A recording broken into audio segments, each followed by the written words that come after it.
Hello and welcome back to my kitchen. I'm Chef Frex and today, Cinco de Mayo, happy Cinco de Mayo, feliz Cinco de Mayo. We're gonna start doing a rockin' hot salsa, red salsa. This is a very spicy salsa that we can make it as spicy or as mild as we want, and you're gonna learn here the tips for doing and changing this.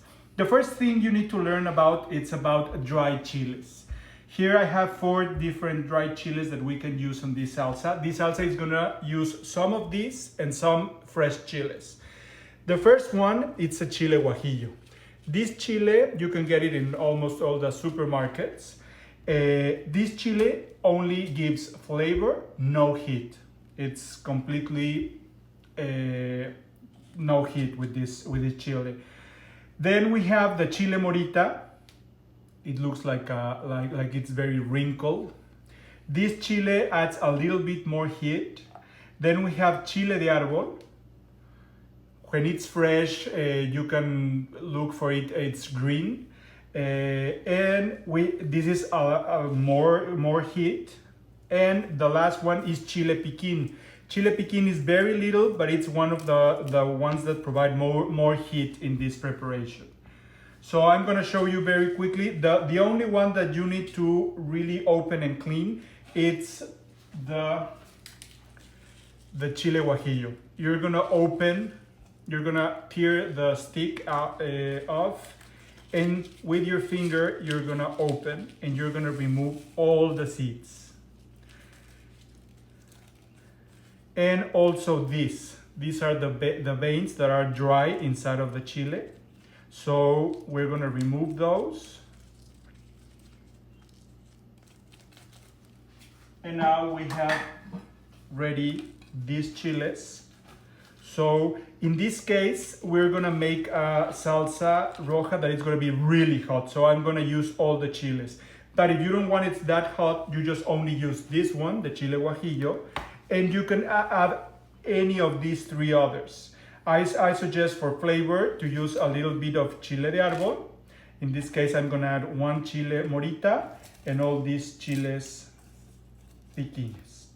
And now we need to go to my Mexican comal in the stove. Come with me. Okay, to continue with this salsa, we're gonna use a Mexican comal. This is a griddle, very thin griddle, and the only purpose of this comal in all the Mexican houses is to blacken the ingredients that we're gonna use for salsa.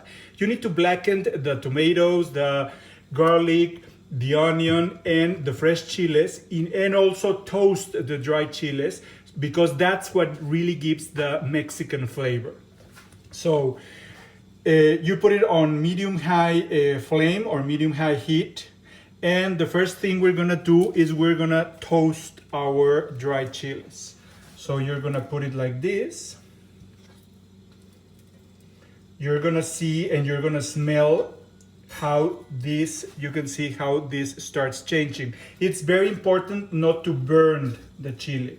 If it burns the salsa, it's gonna be sour. So as you can see, there are bubbles, and with this, it's more than enough. What we're doing is we're actually making all the oils inside of the dry chili to activate and release the flavor. The next thing we're gonna do is we're gonna toast the little chiles, the dry chiles. It's important that you start moving these ones, because these ones can get toasted really quickly. You can see. So move it into, when you see that they're getting really toasted, just move it on the not so hot part of the griddle and take them out. Don't let them to get very toasted. It's incredible the smell that you can have when you're doing this. It's really impressive, and that's telling you that you're activating all these oils inside of these chiles. So these chiles are ready. The next thing that we need to blacken are the fresh elements. So here we have 4 tomatoes. Normally in Mexico we use this type of tomatoes, the Roma tomato. So you're gonna put it and you're gonna start hearing, they're gonna start dancing and you're gonna hear how they're complaining about being on the heat. Don't worry, the idea is to get them burned. You're gonna cut your onion in fourths and put them here. We have 2 garlic cloves, and without removing the skin, you're gonna put it not in the center, so it's not so hot. We need them to get some heat. And in this case, we can add fresh chiles, and in this case, I have jalapeños, not so hot, and serranos are hotter. So in this case, I'm gonna use 2 serranos, and we're gonna put them here. Then you're gonna be using a pair of tongs to start moving and making sure that all these vegetables are getting blackened.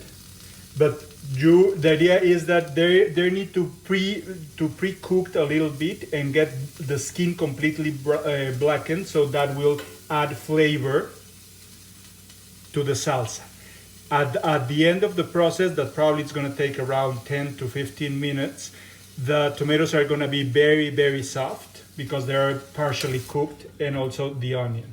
So we're going to leave this here and we're going to start moving them until we blacken completely in all the sides, and then we're going to continue with the salsa. Okay, as you can see, we're in the process for blacken this. The first thing you're going to need to take out of the heat are going to be the garlic, because these ones has not many water. The second are going to be the chiles, and probably some pieces of onion that you see. You see how black it is? It's perfect. It's not that we want everything that like totally black, but these pieces that are black are going to be really giving a lot of flavor to our salsa. And as you can see, the tomatoes are still dancing and complaining on the heat, as my nana used to say. Okay, I already took the onions out. As you can see, they're a little bit blackened. You don't want to cook too much the onions, because if you cook it for longer, they will get sweeter. And we need to have that punch, oniony flavor on the salsa. So a little bit outside, and that's it.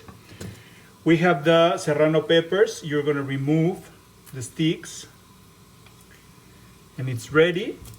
And you're gonna peel. At this point, the garlic peels really easily. And we have the garlics ready. And we're still waiting. Obviously, the tomatoes are the pieces that are gonna take longer. But we're almost there. They're getting softer. I would love for you to be able to smell how this smells. This is the typical smell around noontime in any Mexican home. This is a very basic salsa that everybody makes at home in Mexico. And this flavor of these tomatoes and these vegetables and chiles being blackened, it's the most typical smell you can have on a home in Mexico. Okay, I think we're ready with the tomatoes. We're gonna put everything here, and now we're gonna finish this salsa in our Thermomix. Follow me. Okay, we're back from the comal, and now we're gonna start preparing this salsa on the Thermomix. The first, we're gonna put the tomatoes, the onion, the little black pieces of onion too. We're gonna put the Chile Guajillo, the blackened Chile Serranos, the toasted Chile Morita, 2 garlics, and as any other recipe, you can modify and adjust the flavor to what you like. For example, if you say, no, you know what, chef, I don't like the garlic, so don't put garlic. Or you like more onion flavor, put more onion. So you can start playing with the different proportions of the different elements to modify the flavor, but this is the basic one. Okay, the next thing we need to put is the basic Mexican seasoning powder, that it's Knorr Suiza. We're gonna put a teaspoon to start. This is gonna give a little bit of flavor. It's gonna add also a little bit of salt, so don't put too much salt after that. And now that all the ingredients are there, we're gonna start grinding. Thermomix has different speeds for grinding, and in this case, we don't want this salsa to be as smooth as the salsa verde that we made today, the creamy salsa verde. We want to have chunks. So the first thing we're gonna do is we're gonna go to speed 3.5 to 5, depending on how you feel the Thermomix is mixing and chopping the elements.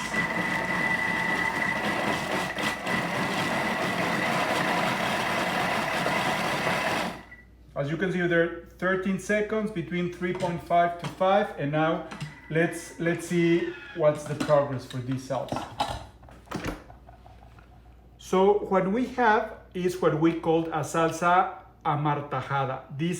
It's not perfectly grind. It's not like if you put it on a processor. No, it's like if you put it on a molcajete, a stone molcajete, and you mix it by hand. So this salsa with this texture is very common in Mexico, and you can serve it like this.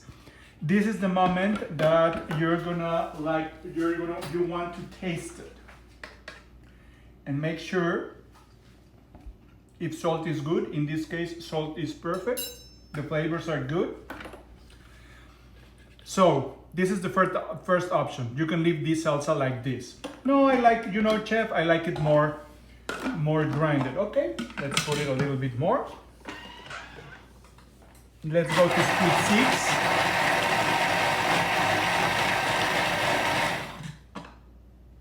We have 4 more seconds on speed 6. And you're gonna see how Thermomix can chop completely different the salsa. Now we have a completely different texture. This is a texture of a typical Salsa Roja.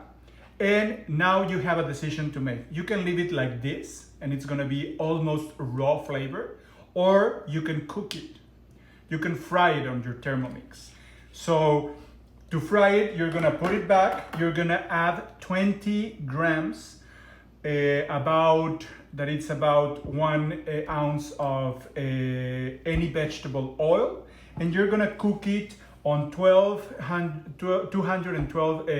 Fahrenheit degrees for about 5 minutes, and just on speed 1.5 to maybe 2.5, and reverse speed. So you're gonna be just mixing, you're not gonna be grinding, and you can cook it. In this case, I want my salsa to be raw, like this. So I'm gonna bring another bowl to present this salsa. This salsa is ready. At the end, we're gonna top this salsa with a little bit of freshly chopped onions and cilantro, just to give it another appearance. But this salsa, it's right now, it's perfect for having on tacos, on rice, on any type of meat we want to eat, and also with tortilla nachos or tortilla chips. Okay, well, thank you very much for watching this recipe. Feliz 5 de Mayo, and hope to see you soon here in my kitchen.